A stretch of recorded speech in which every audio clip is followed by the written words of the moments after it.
Welcome to this video, which is all about one of my favourite investment books. The book is called Confusion, The Confusions, written by Joseph de la Vega back in 1688. The first book ever to be written on financial speculation and investor psychology.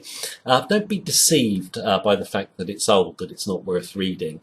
Recently I saw that the Financial Times, in terms of their top 10 investment books ever, put Confusion at the top of the list. The European Stock Exchange have an award each year for excellence in financial research, which is named in honour of Joseph de la Vega, and many of the world's top traders like Ed Seykota, for example, will have that book on their essential reading list.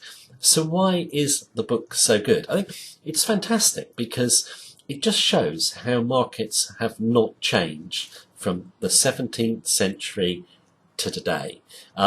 We may have got more sophisticated in terms of our analysis and so forth, but the striking fact is, I think, especially for beginners who read the book, is to just notice, the things that went on in Amsterdam in the 17th century are the same things that go on today in financial markets. For example, he talks about excessive credit creating bubbles and crashes.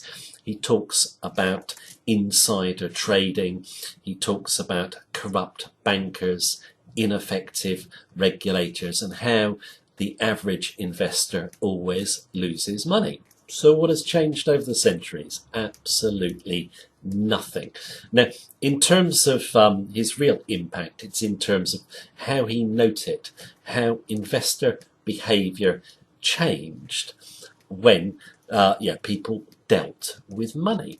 And he was the first to spot a lot of the biases that come into play that cause traders to lose money. He's the first person ever really to look at the area of what we call behavioural finance. Now, in terms of his impact, what I've done is I've linked under this video to a PDF where you can learn about all the biases that he discovered and read some wonderful quotes from the book. Now, in terms of the book itself, he said not many people would probably understand it. He wrote it in a rather strange style in terms of it's got lots of mystical references in it to Greek mythology, the Bible.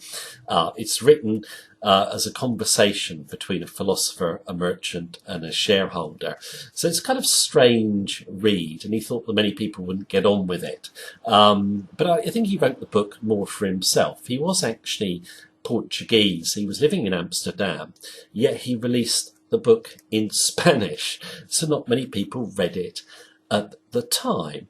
And in terms of the book, it's written in a very poetical style as well. He has a real way with words. And I've just done some of my favourite quotes a bit later so you can see them. But he, in the book, he was the first person ever to note trend following as a way to make money. He also noted the impact of the news. For example, he was saying the impact of the news was more on the markets before it came out. Now, buy the rumour, sell the fact. That is still a sound investment strategy. And he talks a lot about being patient, only waiting for the best high odds opportunities, how most traders basically give back their profits to the market and how to avoid doing so. It really is sound advice for beginners in particular. And I think beginners who fall for all this nonsense online about markets have changed, they've become more sophisticated, computers are a help and so forth, really need to go and read Confusion, The Confusions. In terms of more experienced traders, if you haven't read it, I think you'd enjoy the book. It really is just one of those wonderful financial books from history. Now, in terms of what I'm going to do now, I'm going to show some of my favourite quotes from de la Vega, and I've done them over some pictures of Amsterdam, where he was obviously based.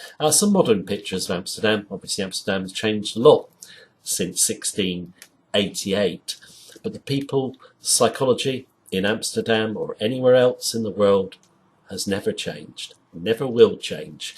And in terms of that, I think in winning in the markets, just need to keep in mind it is all down to psychology. Just have the right mindset and you can win at Forex trading. You don't need to do anything complicated, which I've said in most of my videos. Anyway, no more of me talking now.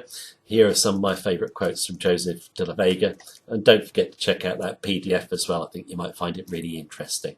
Thanks for watching me as usual. Take care. Have a good day.